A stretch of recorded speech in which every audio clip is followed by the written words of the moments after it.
මම දොස්තර අශෝක ජයසේන සභාපති මේ කැක්කුම ජාතික සංවිධානයේ අද අපිට පුළුවන්කමක් වුණා මේ විශාල වටිනාකමකින් යුක්ත මේ බෙහෙත් ප්‍රමාණයක් අද මේ ජාතික ජනබලවේග පරිෂදයට ඇවිල්ලා මේ ව්‍යසනයෙන් පීඩාවට පත්වෙච්ච අයට බෙදා හරින්නට මේ රජය ගන්න උත්සාහයට අපිට දායක වෙන්න පුළුවන්කමක් ලැබුණා. ඇත්ත වශයෙන්ම අපේ කැක්කුම ජාතික සංවිධානයේ මේ ව්‍යසනයෙන් පසු අපි ගොඩාක් තැන්වල අපි සෞඛ්‍ය කඳවුරු කරා. ඒ වගේම මේකත් ඒකේ කොටසක් හැටියට අපි බලාපොරොත්තු වෙනවා. මොකද අපි කාලෙක සිටලා අපේ ජාතික සංවිධානයේ හැම වෘත්තියෙම අය ඉන්නවා. වෛද්‍යවරු, එතකොට නීතිඥයන්, එතකොට ඒ ගොඩාක් වෘත්තිවල අය ඉන්නවා. ඒ හැමෝම එකතු වෙලා අපේ මේ රට වෙනුවෙන් තමාට පෙර රට කියන අර්ථයෙන් යුතුව අපි මේ කටයුත්ත කරන්නේ. ඉතින් මේ වෙලාවේදී අපි බොහොම සන්තෝෂ වෙනවා. අපි මේ ડોક્ટર නිහාල් අබේසිංහට අපි මේ පරිත්‍යාගය කරන්න අවස්ථාව ලබා දීම ගැන අපි තවදුරටත් මේ කාර්යය දී සිටිනවා. ඒ නිසා අපි බලාපොරොත්තු වෙනවා අපේ රට වෙනුවෙන් අපිට යම්කිසි හැමෝම பொதுவே දෙයක් කරන්න පුළුවන් වෙනවා කියලා.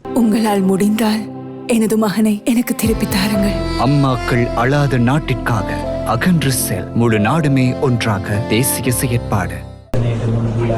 ඉන්න වෙලාවක ජාතික ජනබලවේගය ජනතා විමුක්ති පෙරමුණේ අපේ ප්‍රධාන කාර්යාලයට ඇවිල්ලා ඔබතුමන්ලා මේ අපේ රටේ උපතටපත් වෙලා තියෙන ඒ ජනතාවට අවශ්‍ය කරන සෞඛ්‍ය සේවාව සපයන්නට අවශ්‍ය කරන ප්‍රතිකාර අපි හිතනවා කැක්කුම වගේ රාජ්‍ය නොවන සංවිධානවලට හොඳ අවස්ථාවක් ලැබිලා තියෙනවා ඒ ජනතාවට උදව් කරන්නට.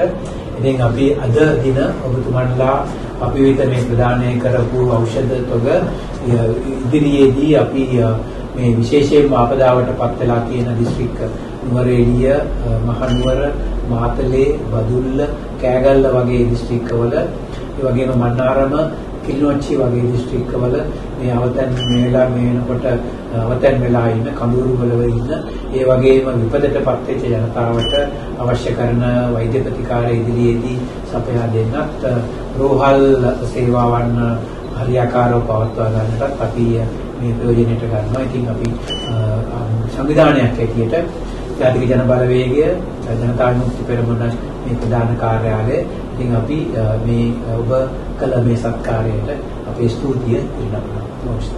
සිද්ධියක් මම හිතන්නේ අපි ඉස්සෙල්ලාම දැක්ක මේ සැරේ නේ. ඒ කියන්නේ ඒකෙන් තේරෙනවා රටේ නායකයන්ට තිබිච්ච මහා විශාල හසල වෘද්ධියක් තිබුණා.